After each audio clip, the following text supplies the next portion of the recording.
Welcome back जी। एक दफ़ा फिर आपको खुशामदीद कहेंगे और प्रोग्राम के सेगमेंट में बात होगी आपके सेहत के हवाले से मामलात और मसाइल पर। और ये आज का जो सेगमेंट होता है जुमे के रोज़ दूसरा, ये बड़ा ख़ास होता है। वैसे तो हम बहुत सारे मामलात पर गुफ्तगू करते हैं बीमारियों के हवाले से और सेहत के हवाले से जो इशूज़ जिनका हमें सामना रहता है, मगर ये आज का जो सेगमेंट है इसमें नफ्सियात के हवाले से ख़ास तौर पे गुफ्तगू होती है। बड़ा संजीदा नौइयत का मामला और मसला है और इस प्रोग्राम को करने का मकसद यही है, सेगमेंट को ख़ास तौर पे, कि अवेयरनेस आपको दी जाए, आगाही दी जाए कि जो नफ्सियात से जुड़े मामलात हैं या मसाइल जिनका हमें सामना रहता है, सबसे पहले तो उसको समझने की कोशिश करें कि वो आखिर है क्या और फिर उसको ठीक कैसे किया जा सकता है। ये सब में ज़्यादा ज़रूरी है।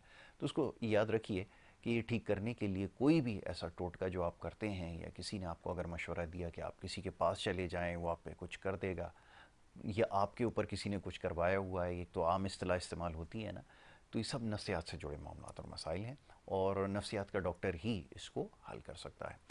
और डॉक्टर के पास जाने में भी कोई मज़ाहिका नहीं है। जैसे हम दीगर मामलात में तो कोशिश होती है कि ख़ुद से ही दवा लेकर मामले को हल करने की कोशिश करते हैं। पाकिस्तान में बड़ी तादाद ऐसे लोगों की है, मगर नफ्सियात से जुड़े जो मसाइल हैं उसके लिए खुदा का वास्ता है, कम से कम डॉक्टर से ज़रूर रुजू कीजिए। ना, डॉक्टर शफीक यासीन एक माहिर नफ्सियात हैं, हमारे साथ आज के रोज़ मौजूद होते हैं और बड़ी कोशिश कर रहे हैं कि लोगों तक ये बात पहुंचाई जाए कि नफ्सियात के आखिर मसाइल हैं, वो होते क्या हैं, उनका नाम क्या है, इसमें जो बीमारियां हैं वो उसको क्या कहते हैं, और अगर ऐसे मसाइल का आप शिकार हैं तो उसको कैसे ठीक किया जा सकता है। ये सारे मामलात हैं जिस पे हम पिछले कई प्रोग्राम्स में बात कर चुके हैं। डॉक्टर शफीक यासीन को सबसे पहले खुशामदीद कहूँगा। Thank you so very much doctor साहब, एक दफ़ा फिर आपका क्या प्रोग्राम में तशरीफ़ लाएँ। और बड़ा अच्छा महसूस होता है जब फीडबैक आती है। Quite happy now, quite satisfied कि लोगों को अब बात समझ में आना शुरू हो गई और बहुत सारे सवालात आना शुरू हो गए नफ्सियात के हवाले से। लोग जानना चाहते हैं, ख़ास तौर पे बच्चों के हवाले से आजकल जो बहुत ज़्यादा फ़िक्रमंद हैं, उनके अंदर जो चेंजेस आ रही हैं। पिछले प्रोग्राम्स में भी हमने बात की थी, वो बहुत ज़्यादा एग्रेशन इस वक्त नज़र आ रहा है, बहुत ज़्यादा फ्रस्ट्रेटेड भी कहीं पे नज़र आ रहा है। ये सारी चीज़ें पाई जा रही हैं। तो अब ये बात तय है, उनको समझ में आ गई है कि ये सारी चीज़ें जो हैं वो इनका ताल्लुक़ नफ्सियात के साथ है और इनको ठीक भी किया जा सकता है। तो मैं चाहूँगा ज़रा यूथ के हवाले से ही पहले गुफ्तगू हो जाए, जो बहुत ज़्यादा इस वक्त एग्रेशन का भी शिकार है, फ्रस्ट्रेशन का भी शिकार है, और ये सारी चीज़ें उनको नज़र आ रही हैं। कैसे इसको ठीक किया जा सकता है, और कुछ तो ऐसी हैं जो हालात की वजह से, कुछ बाय बर्थ उनके साथ हैं। मैं चाहूँगा ज़रा इसके ऊपर गुफ्तगू की जाए पहले जी। अच्छा सवाल है यासिर, और ये मैं कल ही सोच रहा था क्योंकि एक पेशेंट मेरे पास आया था। ही 16 लियाकताबाद के रेजिडेंट हैं। वालिद साहब लेकर आए थे उनको। ही जस्ट डिड हिज मैट्रिक और अभी रिज़ल्ट आया नहीं है। तो मैंने उससे बात की।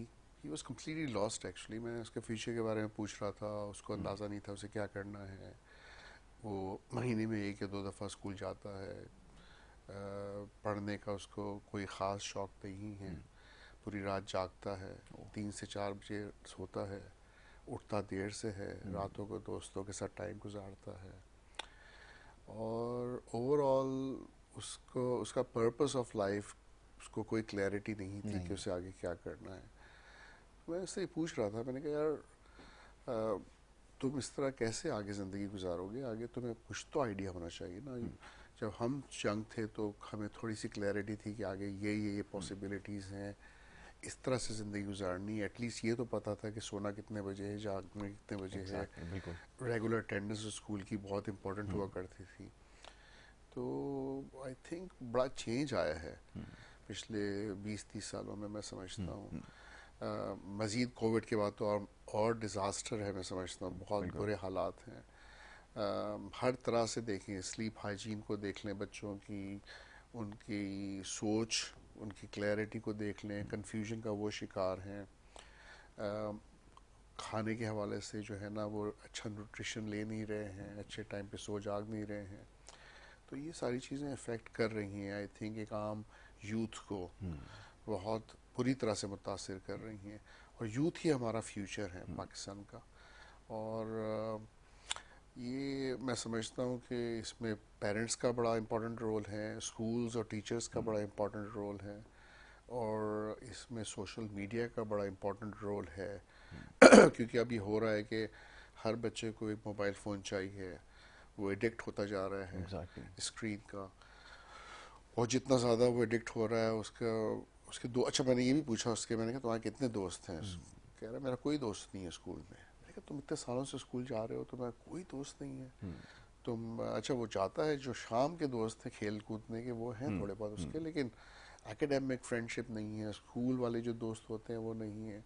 तो that makes a big difference, क्योंकि हमारे ज़माने में तो यही था कि जब हम पढ़ते थे या स्कूल जाते थे तो दोस्तों से ही डिस्कस करते थे यार हमारा क्या सब्जेक्ट्स हैं, क्या इश्यूज हैं, टीचर्स से एडवाइस लेते थे।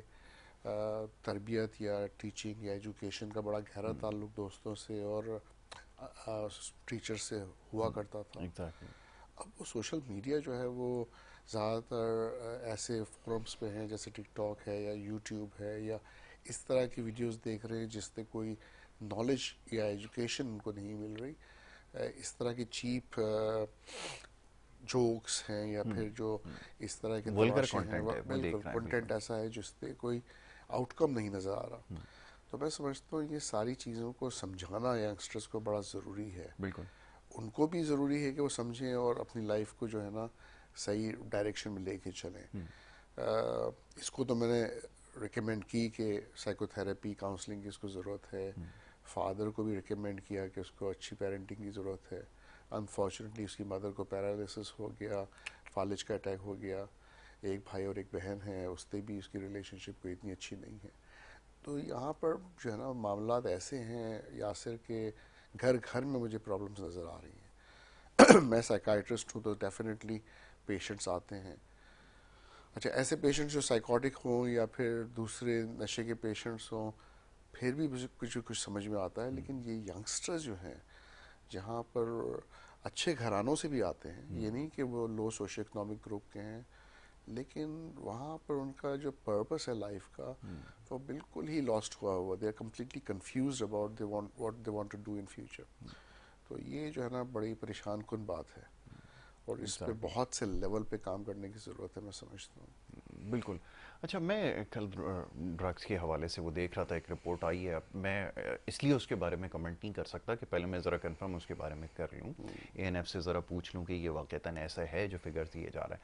बट शॉकिंग पॉइंट ये है कि बड़ी तादाद ऐसी है यूथ की जो ड्रग की तरफ आ चुकी है, और टेंडेंसी तो हाई है। अगर आपको फिगर के ऊपर अगर वो है कि सही है या नहीं पहले, क्योंकि मैं इसको बड़ा समझता हूँ कि एक बड़ी रिस्पॉन्सिबिलिटी है। आप कोई भी चीज़ ऐसे इस्टेब्लिश नहीं कर सकते। यकीनन है टेंडेंसी बहुत तेज़ी से इसमें इजाफा हो रहा है, बट ये कि फिगर बहुत ज़्यादा एग्जैजरेट की हुई है। तो पहले उसकी कंफर्मेशन हो जाए फिर मैं पूछूंगा। बट ये है अगेन कि ये जो इस ट्रेंड है इसको कैसे कम किया जाए, और वुड यू थिंक इसके पीछे क्या वजूहत बन रही हैं? एक तो इसकी आपने निशानदेही की है कि जो आइसोलेशन की तरफ चले गए, इसके साथ कनेक्ट है through social media, but in real life वो जो पीपल टू पीपल कांटेक्ट है, लोगों से मिलना है, वो बिल्कुल ख़त्म हो चुका है। वन ऑफ द रीज़न हो सकता है।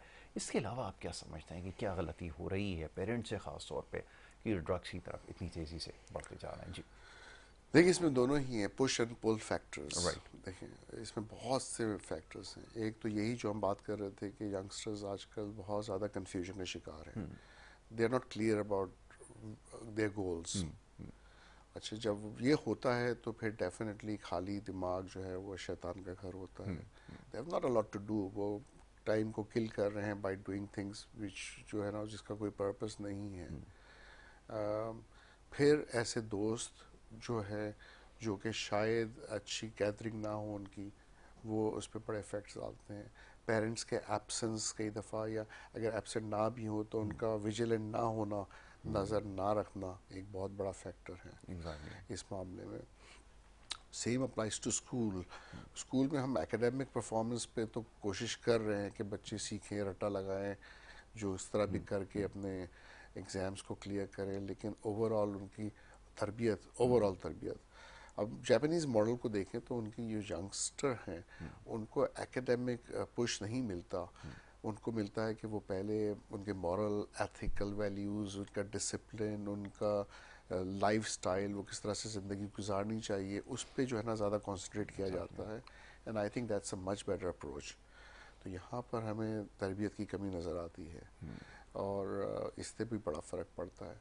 फिर accessibility to drugs is very easy. Very easy. तो जहाँ पे इजी एक्सेस है, जहाँ पर प्रमोट किया जा रहा है इस तरह की सब्सटेंस अब्यूज़ या नशे को, मंशियात को, अल्कोहल को, वो बड़ा कॉमन होता जा रहा है। ऐसी जगहें हैं अब मुझे पता चलता है कि जहाँ पे इजीली एक्सेसिबल है।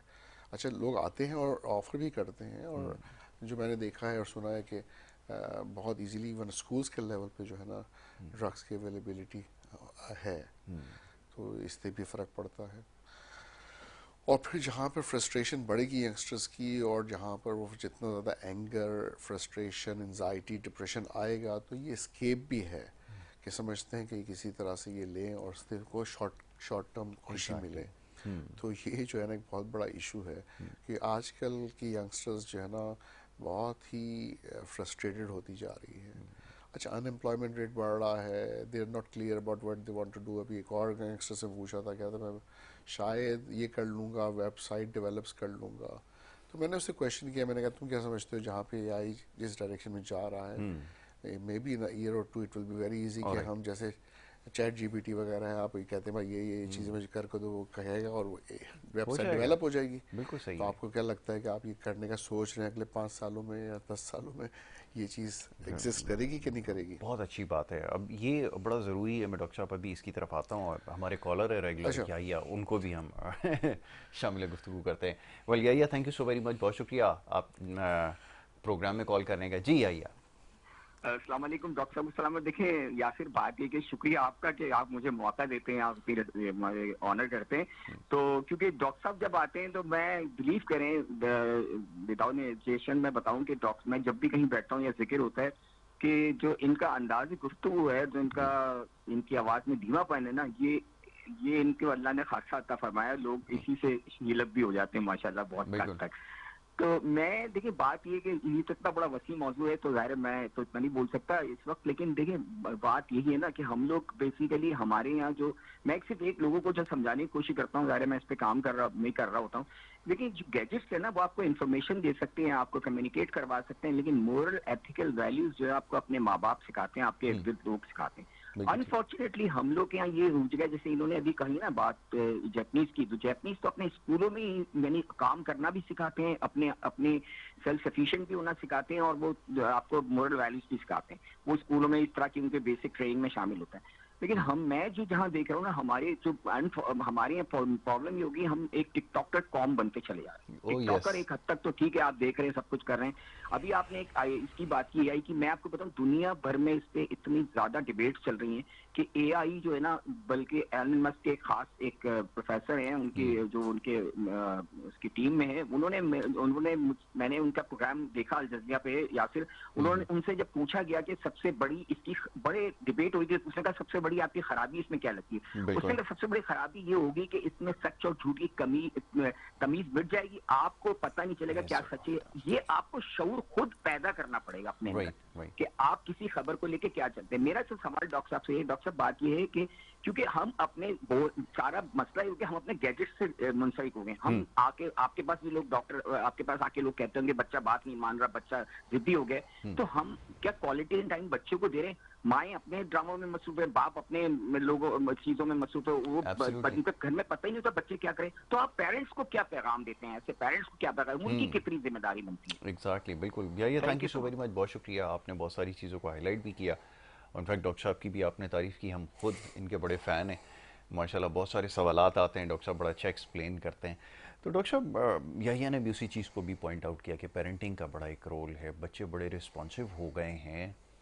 आप उनसे अगर कोई बात करें तो वो मेरे ख्याल में ऐसा लगता है कि उन्होंने शायद सुना ही नहीं, ये भी एक बहुत बड़ी प्रॉब्लम हो रही है। तो सबसे पहली चीज़ तो जैसा भी आपने हाईलाइट किया कि पेरेंटिंग सबसे इम्पोर्टेंट है, उसको ठीक करनी होगी, इसके साथ कनेक्शन ख़त्म करना पड़ेगा। और अगेन आपने एक और बड़ी अच्छी आई ने भी हाईलाइट किया कि आने वाले वक्त में जब हम जब ये सारी चीज़ें सीखते थे, प्रोग्रामिंग करते थे, वेबसाइट बनाते थे, तो बड़ी मेहनत होती थी।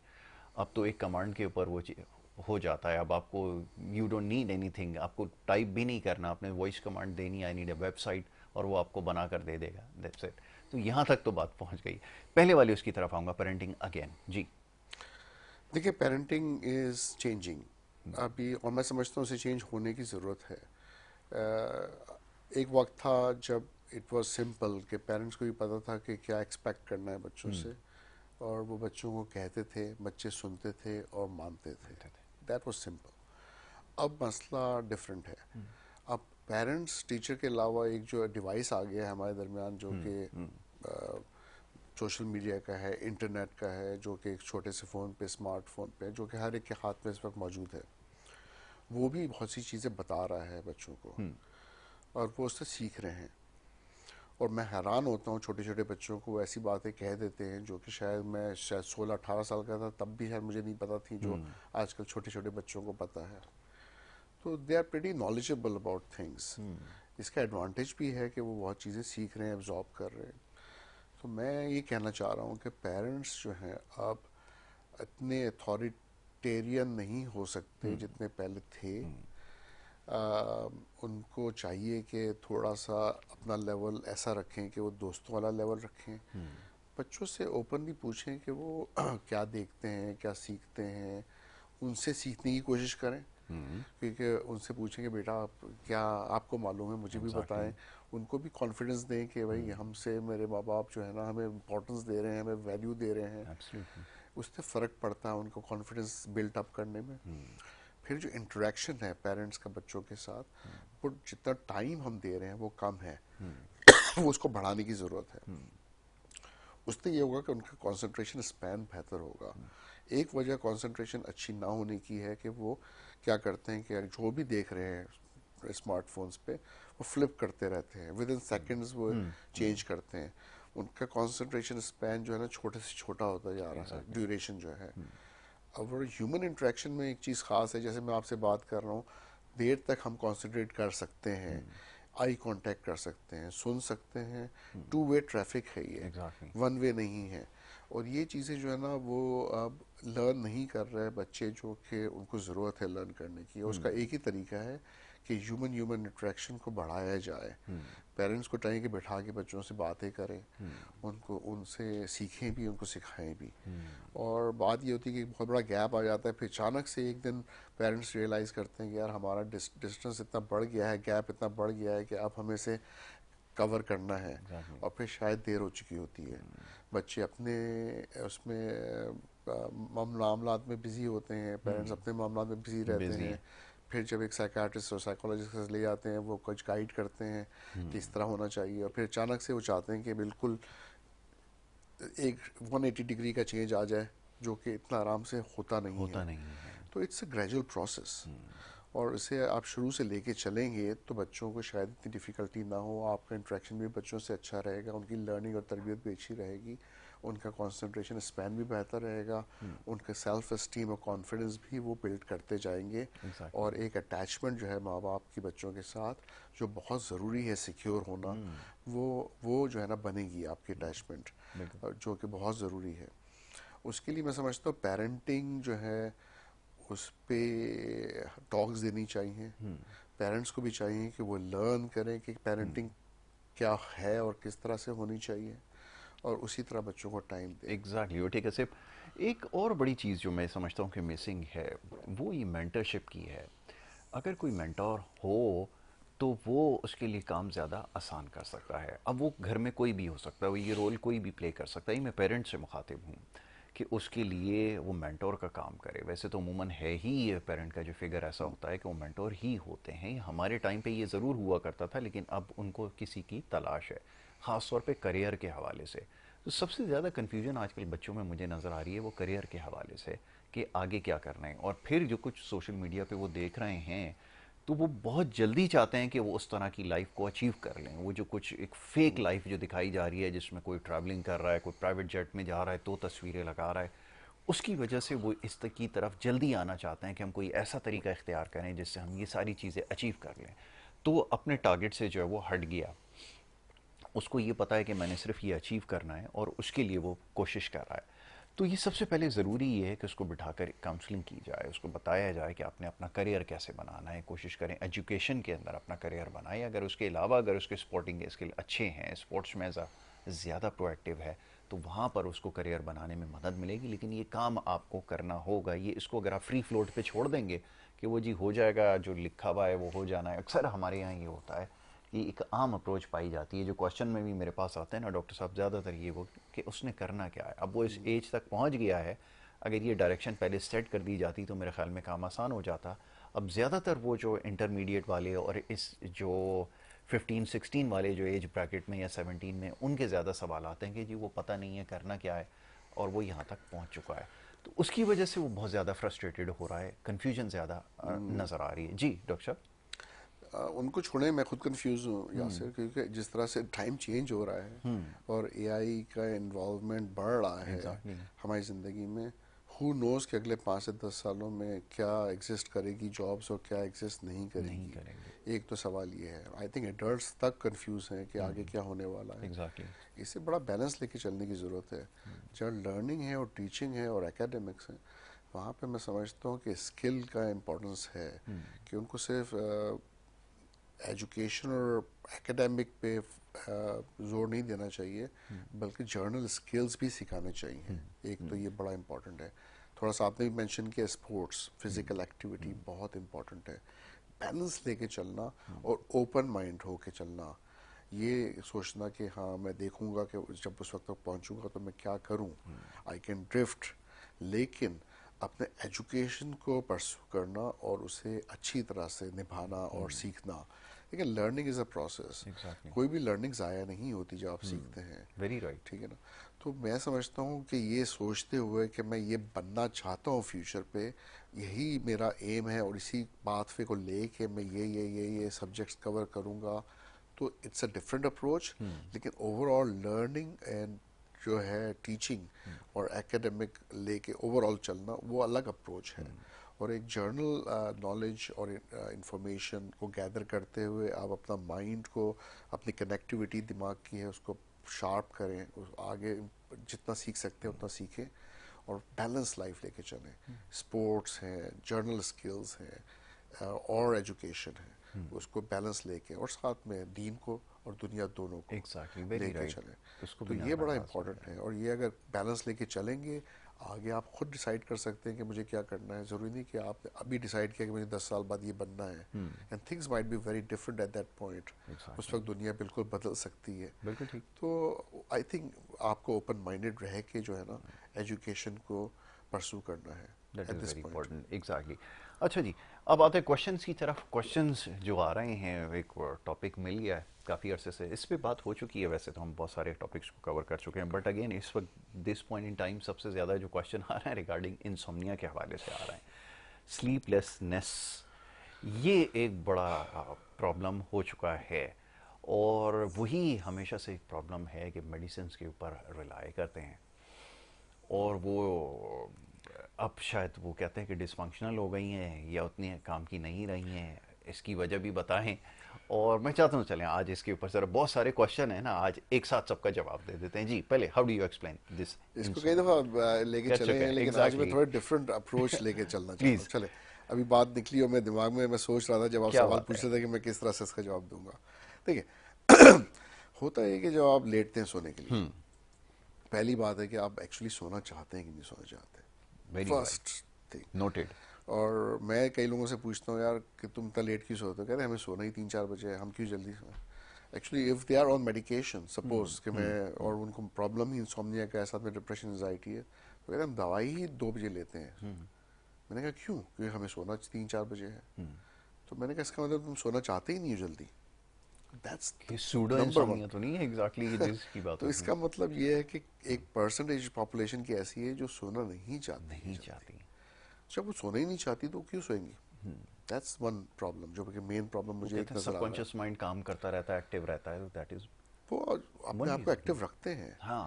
वो वो जानबूझ चाहते के हैं। जो है ना स्क्रीन टाइम उनका ऑन होता है, वो चल रहे होते हैं मोबाइल, वो कहते हैं नहीं यार मुझे, अगर आप एक साइड पे रख दें mobile, and I can assure you, आपने अगर 2 घंटे पहले मोबाइल रख लिया है और अपने दिमाग को रिलैक्स किया है और लेट गए हैं और अच्छी सोचें हैं, आपकी आपके इमोशंस कंट्रोल में हैं, आप बहुत ज़्यादा एंजाइटी में नहीं हैं, आपके थॉट्स नेगेटिव नहीं है, प्लेजेंट हैं, इमोशनली आप स्टेबल हैं, तो आप सो जाएंगे right. With in the matter of may be 15-20 minutes आप सो जाएंगे। लेकिन नंबर वन प्रॉब्लम हमारी जो इस वक्त नेशन का है कि वो सोना नहीं चाहती, और एक वजह ये है कि वो सुबह जागने का उनको कोई मसला है नहीं। एग्जैक्टली। कोई रीज़न नहीं है रीज़न अर्ली नहीं उठने है। का। ठीक है। अगर तलवार लटक रही होती ना कि 8 बजे में पहुंचना है या जी, 8:30 बजे, तो लाइक मैं अस। समझता हूँ कि उनके अच्छे भी कहते भाई अब रखो फोन, हमें सोना है, इसलिए कि अगर हम इतने घंटे नहीं सोएंगे तो कल काम कैसे करेंगे। बिल्कुल ठीक है। तो 1% ऐसी है जो कि उनको जल्दी उठने की ज़रूरत ही नहीं है। फीमेल्स भी हैं, घर में हैं, हाउस वाइफ हैं। होता ये है कि लेट सोई भी तो फिर उठ के बच्चों को तैयार किया, स्कूल भेजा, फिर सो गई। तो फिर वो वाली बात प्रॉब्लम। नहीं है कि रोज़े रखते जैसे हम रमज़ानों में होता है कि वो सहरी तक जागे हुए, उठे सहरी की, फिर सो गए, पूरे फिर सो दिन गए, सोए पूरा और दिन फिर सो के इफ्तार के गुजार तक दिया। सोते रहे। एग्जैक्टली। तो बात हमारी अपनी इंटेंशंस की भी है, क्या हम सोना चाहते हैं, ये बहुत बड़ा मसला है। तो इंसोम्निया इज़ क्रिएटेड हम बाय आवर सेल्फ, कि हम खुद क्रिएट कर रहे हैं इसे। सेल्फ क्रिएटेड इंसोम्निया का तो कोई इलाज ही नहीं है ना। नहीं है। आप जो मर्जी कर लें, कितना एजुकेशन देंगे, कितनी दवाइयाँ दे देंगे, वो अगर आप खुद ही नहीं चाहते तो फिर कोई इसको ठीक नहीं कर और सकता। हो सकता है कि हम उसको नाम दे रहे हो कि हाँ, हमें इंसोम्निया है, जबकि बट इंसोम्निया वाकईता नहीं है ये। नहीं है। बिल्कुल इट्स नॉट एक्चुअली इंसोम्निया। तो आज मैं थोड़ा सा डिफरेंट लेवल पे इसलिए बात कर रहा हूँ कि ये मैं बहुत देख रहा हूँ रेगुलरली, और जब मैं इसको चैलेंज करता हूँ तो कोई चाहता भी नहीं है जल्दी सोना। अच्छा, मैं रैंडमली अब लोगों से सवाल करता हूँ उनके सोने से मुतालिक। मैं कल भी ये कह रहा था, बहुत सारे लोग बैठे हुए थे, मैं एक उनसे रैंडमली क्वेश्चन कर रहा था। सब अपने हेल्थ से रिलेटेड प्रॉब्लम बता रहे थे। जी मेरा वेट बढ़ रहा है, मैं ओवर वेट हो रहा हूँ, हर दूसरा शख्स। मेडिसिन का नाम तो मैं नहीं मेंशन करूंगा, आजकल ट्रेंडिंग पर है उस टॉपिक। वो चल रहा था कि वो आज एक मेडिसिन आ गई है, पूरी दुनिया में सारी सेलिब्रिटीज़ यूज़ कर रहे हैं, पॉलिटिशियंस यूज़ कर रहे हैं, और बड़ा तेज़ी से वेट लॉस हो रहा है। तो मैं कहता हूँ ये तो चलें शॉर्टकट है, ठीक हो गया। इसके ऊपर रिसर्च जारी है कि आने वाले दिनों में क्या होगा। बट द पॉइंट इज़ कि आपकी हेल्थ के हवाले से जो आपका लाइफस्टाइल है वो क्या बता रहा है, क्या इंडिकेशन दे रहा है। तो मेजोरिटी ने ये बताया कि जी वो सोने का कोई टाइम नहीं है, कोई रीज़न नहीं है सुबह उठने का, इसलिए जब तक चाहें जितनी देर से चाहें सोएं, बिल्कुल। और जब तक चाहें उठें। और साइंस ये कह रही है कि ये सारे जो हेल्थ रिलेटेड इश्यूज़ हैं, इसका ताल्लुक आपकी नींद से है। अगर आपका रूटीन सही नहीं है तो आप कितनी अच्छी डाइट ले रहे हैं, आप कितना अच्छा ट्रैवल कर रहे हैं, कितने आपके पास पीस ऑफ माइंड है, वो तब तक नहीं वो सारी चीज़ें एग्जीक्यूट करेंगी जब तक आपकी रात की नींद ठीक नहीं होगी। क्या किया जाए? आप बताइए, आपके पास जो आ रहे हैं आपको नज़र आ रहा है कि ऐसा रेयर होता होगा कि यानी कुछ केसेस में ये भी हुआ कि सब कुछ अपनी जगह पर है, उसके बावजूद नहीं आ रही, वो थोड़ा सा कंसर्निंग है। उतने कितने परसेंट ऐसे लोग होंगे, what do you think? Very hard to say Yasir, लेकिन मैं इसलिए कह रहा हूँ कि at least if not 20, I think 30-35% ऐसे हैं जो नहीं सोना चाहते। जी। मे बी जो आते हैं डिप्रेशन एंजाइटी के साथ, वो चाहते हैं सोएं और उनको प्रॉब्लम एक्चुअल इंसोम्निया का है, डेफिनेटली है। और मैं इसको अंडर एस्टिमेट नहीं कर रहा, लेकिन आज मैं इसलिए वो बात कर रहा हूँ कि वो परसेंटेज जो सोना नहीं चाहती, वो जो है ना मुझे बड़ा फ्रस्ट्रेट करती है। इसी तरह ही एग्जैक्टली। है जैसे कोई नशे का पेशेंट आता है और आप उसका मोटिवेशनल इंटरव्यूइंग कर रहे हैं, और पेशेंट को फैमिली लेकर आ गई, यार ये नशा कर रहा है, इसका नशा छुड़ा दें, और वो एक्चुअली नशा छोड़ना ही नहीं चाहता। एग्जैक्टली, तो बिल्कुल। उसको मैं चाहे 6 महीने दाखिल कर लूँ या मैं उसका जितना मर्जी इलाज कर लूँ, वैसे जब चाह रहा है नशा फिर भी करना है उसको, इसलिए उसके अंदर मोटिवेशन है ही नहीं नशा छोड़ने की। तो वो क्यों जो है अपना इलाज कराएगा या फिर वो नशा छोड़ेगा। Same applies to insomnia. अगर ऐसे पेशेंट हैं या ऐसे लोग हैं जो एक्चुअली सोना चाहते ही नहीं जल्दी, या उनका पर्पस ही नहीं है जल्दी सोना, उठने का कोई प्रॉब्लम नहीं है उनको सुबह, तो आप उनको सुबह जल्दी सुला के करेंगे क्या। ना वो दवाइयाँ, ना कोई स्लीप हाइजीन, ना कोई भी काउंसलिंग एजुकेशन पे काम करेगी, इसलिए कि बॉटम लाइन इज कि they have to be motivated. Exactly. वो चाहते हो कि हम जो है ना इतने बजे सो जाएं। मैं तो कहता हूँ यार 10:30 तक ट्राई करो कि लेट जाओ, सो जाओ 9, 9:30, 10 तक, और फिर तुम सो, सुबह फजर तक उठ जाओ। लोगों को अनरियलिस्टिक लगता है अगर किसी को ये बता दिया जाए आज के कि मैं 10 बजे सोने के लिए चला जाता हूँ। वो बड़ा हैरान होकर देखते हैं कि ये मुमकिन कैसे है, कि ये ह्यूमनली पॉसिबल है। ये तक सवाल होता है कि आप 10 बजे सोने के लिए चले जाते हैं। आज भी मैं किसी को बताता हूँ तो वो कहता है ये मुमकिन कैसे है। ये हमारे हाल है लोगों का। जी। जी, उसके ऊपर मैं ऐड ये करना चाहूँगा कि अगर आप ऐसे स्क्रीन टाइम देखते हैं, और हम इस पे बहुत दफ़ा बात कर चुके हैं, और मेरे ख्याल में इस पे research I am not sure कितनी है कितनी नहीं है, इस पर मुझे इतना आइडिया नहीं है, मैं आज देखूँगा जाके कि मेरे सर दिमाग में अभी सवाल या आ रहा है जैसे एज वी स्पीक। लेकिन आई थिंक शायद चांसेस हैं कि आपका स्क्रीन टाइम सबसे ज़्यादा रात को होता हो। जी। तो ये उसकी है, बिल्कुल हाँ, ठीक है। कि दिन में तो आप कुछ ना कुछ और कर रहे हैं, कुछ और काम कर रहे हैं, चलते फिरते थोड़ा बहुत मोबाइल देख लिया, ठीक है। जब आपको लेटते हैं और फिर आपने मोबाइल हाथ में लिया और आपका स्क्रीन टाइम ही 3-4 घंटे का है, या तो आप अपने दिमाग को ओवर एक्टिव कर रहे हैं। एग्जैक्टली। जब आपका दिमाग ओवर एक्टिव है वो ओवर थिंकिंग में जाएगा। आजकल सबसे बड़ा इशू जो मेरे पास आ रहा है पेशेंट्स इंसोम्निया के अलावा जो आते हैं, कहते हैं हमारा दिमाग ओवर एक्टिव है, बहुत ज़्यादा सोच रहा है, मैं सोचे उसी रुकती तरफ नहीं आ है, रहा था कि वो जो फ्लड आता है फ्लड। एकदम और उसकी आइडियाज का। वजह है कि या बम्बार्ड कर रहे हैं इतनी सारी इंफॉर्मेशन के साथ जो आपको मिल रही है स्क्रीन से। एक तो लाइट मिल रही है, एग्जैक्टली। लाइट आपके मेलाटोनिन लेवल्स पे अफेक्ट कर रहा है। बिल्कुल ठीक है। दूसरा है कि जो इन्फॉर्मेशन आप एब्जॉर्ब कर रहे हैं, आपका दिमाग वो फायर कर रहा है न्यूरॉन्स को, और आपको ज़्यादा एक्टिवेट कर रहा है आपके ब्रेन को। जितना वो एक्टिवेट करेगा उतनी आपकी ओवर थिंकिंग बढ़ेगी। जब आपकी ओवर थिंकिंग बढ़ेगी तो आपका ऑटोमेटिकली इंसोम्निया बढ़ेगा, इसलिए कि आपको सोने में ज़्यादा प्रॉब्लम होगी। आइडिया तो ये है ना कि सोने से पहले आप रिलैक्स हों, आप ऐसे मोड में जाएं कि आप बिल्कुल काम है, रिलैक्स है, आपके एंजाइटी लेवल्स लो हैं, इमोशनली आप स्टेबल हैं, एक्चुअली आप चाह रहे हैं सोना, एग्जैक्टली। तो फिर आप सोएंगे। वरना अगर आप इतना एक्टिवेट कर देंगे ब्रेन को विद स्क्रीन टाइम, तो फिर नींद का और चांस बहुत ही कम है, ओवर थिंकिंग के चांस बढ़ जाता है बहुत ज़्यादा। अच्छा, ये एक और भी चीज़ है, जैसे भी मैं बात कर रहा हूँ ना, अभी मैं हम लोग कॉफ़ी पी रहे हैं तो हमें ख्याल आया दिमाग के अंदर, लोगों की मैंने कुछ हैबिट्स भी देखा है कि ये भी उनको लगता नहीं है कि ये प्रॉब्लम है, बट ये भी एक वजह हो सकती है कि वो जो रात को चीज़ें कंज्यूम कर रहे हैं, हाई शुगर ख़ास तौर पे, बहुत ज़्यादा ऐसी चीज़ें, कैफ़ीन को कंज्यूम करना, शुगर को बहुत ज़्यादा कंज्यूम करना, ये हमारे यहाँ एक तो अभी तक ये समझाना बड़ा मुश्किल हो रहा है कि अपनी की जो है, नाम नहीं लेता रूफी, सही कहा आपने को, वो जो लाल शरबत है ना, लाल शरबत सही है ना, बच्चों को भी समझ में आ जाएगा, वो जो इश्तिहारात हैं जिसको पीकर वो छलांगे मार रहा है, बिल्डिंग से कोई छलांगे मार रहा है, ये सारी चीज़ें इतनी, बच्चे तो कर ही रहे हैं, बड़ों को भी मैंने देखा है अक्सर खाने के साथ वो कंज्यूम कर रहे होते हैं।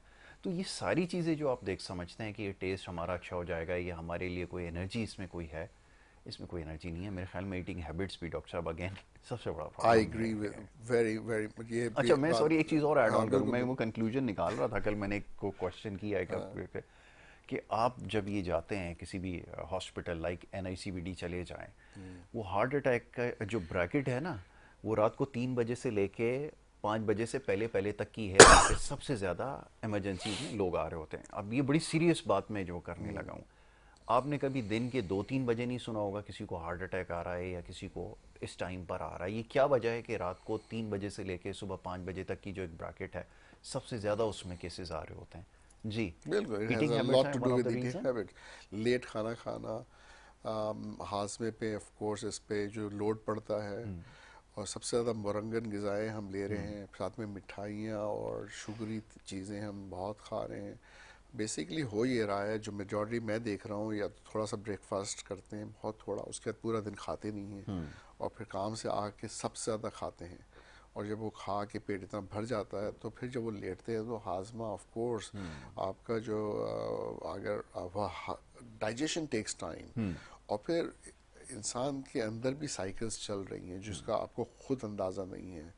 मेलाटोनिन की साइकिल अलग चल रही है, पैनक्रियाज जो बाइल सिक्रीट करता है उसकी साइकिल अलग चल रही है, ठीक है। तो बात यही है ना कि अगर आप उस साइकिल से हट के अपनी मर्ज़ी से चीज़ें कर रहे हैं अपने डिफरेंट टाइम पे, तो डेफिनेटली डाइजेशन पे इफेक्ट आता है। अगर डाइजेशन सही नहीं होगा और आप ट्विस्ट एंड टर्न कर रहे हैं रात को, आपका पेट जो है ना हजम नहीं कर पा रहा है, आपको गैसेस हैं, आपको चेस्ट पेन भी हो रहा है, एसोफेगल रिफ्लक्स या सीने में दर्द भी हो रहा है हाजमे की वजह से, तो नींद पे तो डेफिनेटली इफेक्ट आना ही है फिर, विदाउट अ बिल्कुल ठीक डाउट। है। और फिर हार्ट अटैक के चांसेस भी रात को बढ़ रहे हैं ऑफ कोर्स। बिल्कुल ठीक है। अच्छा, एक और क्वेश्चन बड़ा इंटरेस्टिंग है, उसके ऊपर मैंने सोचा था कि एक पूरा प्रोग्राम किया जाएगा। एक क्वेश्चन एक आया, उन्होंने कहा कि एक पेशेंट के बारे में ये बताया कि वो अपने बड़े हैप्पी गो लकी में रहता है, is a normal person, but वो चीज़ों को सीरियस ना लेना, यू थिंक ये कोई प्रॉब्लम की तरफ इंडिकेशन कर रहा है? यानी कि कुछ चीज़ों पे आपको वाक़तन लोग चाहते हैं कि आप संजीदा हो जाएं, बट एट टाइम्स जब आप उसको बिल्कुल सीरियस नहीं ले रहे होते किसी सीरियस बात को भी, दैट शोज़ कि इसके साथ हम कहते हैं कोई कोई नफसियाती मसला है। आप इसको क्या कहते हैं जी?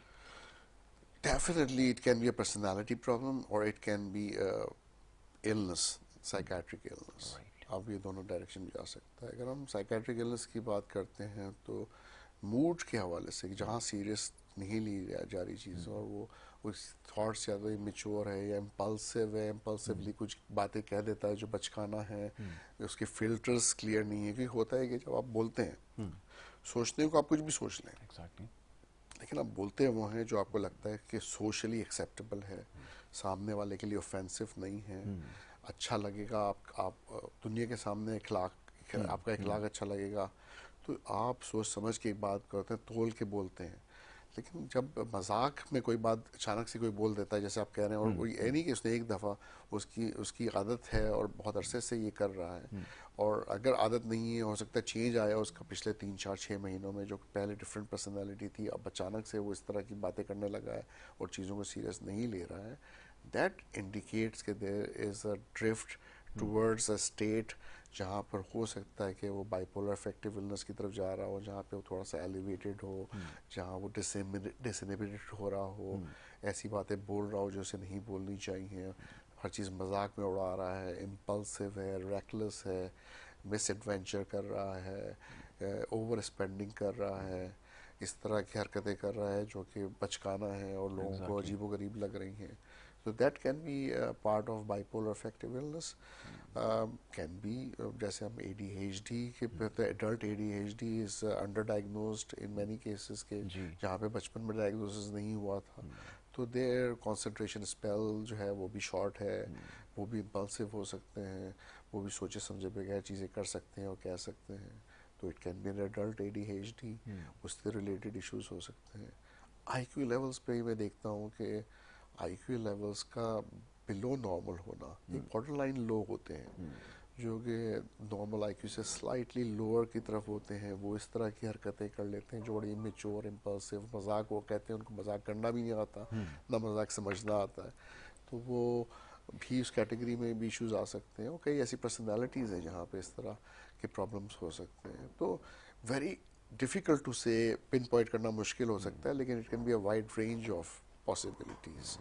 बात वही है कि अगर इस तरह का है कोई इंसान तो उसको प्रॉपर एवेल्यूशन की ज़रूरत है, असेसमेंट की ज़रूरत है, कोलैटरल इंफॉर्मेशन की ज़रूरत है कि दूसरे आसपास की फैमिली उसके बारे में बताए कि इट्स अ चेंज और इट्स अ ड्रिफ्ट, और इट्स जो या तो फिर ये बचपन से ही ऐसा है, उससे बड़ा फ़र्क पड़ता है। तो लॉन्ग जो दूसरे लोग उसके साथ हैं वो बहुत इंपॉर्टेंट वैल्यूबल इंफॉर्मेशन दे सकते हैं जो कि उसकी डायग्नोसिस की क्लैरिटी के लिए इम्पोर्टेंट है, और फिर आप डिसाइड करते हैं कि किस तरह से उसको मैनेज करना है। Exactly exactly. तो ये बड़ा ज़रूरी है जी, इसको नज़र में रखें। और ख़ास तौर पे देखिए, अगर कोई इस तरह का चेंज, और राइट जी, तो अगर कोई इस तरह का चेंज आप देखें, सबसे पहले ज़रूरी ये है कि आप डॉक्टर से ज़रूर पूछें। ये बहुत छोटी छोटी चीज़ें हैं। देखिए मैं आपको बताता हूँ कि तो क्वेश्चन एक हमारे हैं, तो आइडेंटिटी वो चाहते हैं कि डिस्क्लोज ना की जाए, ठीक है, लेकिन ये है कि समझने के लिए सबके लिए ज़रूरी है, अगर कोई इस तरह का फैमिली में कोई अगर ऐसा शख्स है जिसका ये बिहेवियर इस तरह का है, तो ज़रूर पहले डॉक्टर से रुजू करें। मैंने जैसे स्टार्ट में ये बात मेंशन की थी कि हमारे यहाँ होता ही है अमूमन कि अगर इस तरह की किसी के साथ कोई कंडीशन हो या इस तरह का किसी का बिहेवियर हो, अब इसके लिए जैसे पर्सनालिटी डिसऑर्डर है, इसको डायग्नोस करके फिर इसको ट्रीट किया जाएगा और बहुत अच्छे रिजल्ट्स आपके सामने आएंगे।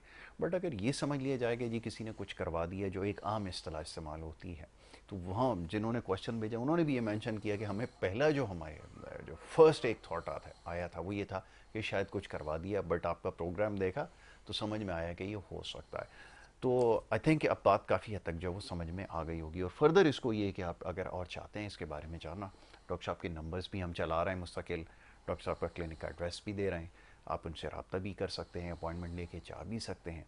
बड़ा अच्छा एक इन्वायरमेंट है, और यकीन कीजिए, बार बार ये बताता हूँ कि ये वाला इन्वायरमेंट नहीं है जो आपको दिखाया जाता है कि जहाँ हाथ से बांधा हुआ है पेशेंट्स को रस रखा हुआ। बड़ा फ्रेंडली इन्वायरमेंट होता है, उसमें आपको जो है काउंसलिंग भी की जाती है, आपसे क्वेश्चन भी किए जाते हैं, और फिर आपको उसकी ट्रीटमेंट का तरीका भी बताया जाता है। बेहतर ये है कि डॉक्टर साहब से जो वो रुजू कर लें। डॉक्टर साहब टाइम मेरे पास खत्म हो गया, क्वेश्चन बहुत सारे आ रहे हैं लेकिन ये है कि नेक्स्ट टाइम इंशाल्लाह इसके ऊपर ज़रूर बात करेंगे। Thank you so very much once again. Doctor Shafiq Yasin यहाँ पे हमारे साथ मौजूद थे, और नफ्सियात के हवाले से बहुत सारे मामलों पर मैंने गुफ्तगू की है। इसी तरह सवालात अगर आप भेजते रहेंगे तो ज़्यादा मदद मिलेगी कि हम ज़्यादा इश्यूज़ के ऊपर बात कर सकें और आपको बात समझाई जा सके।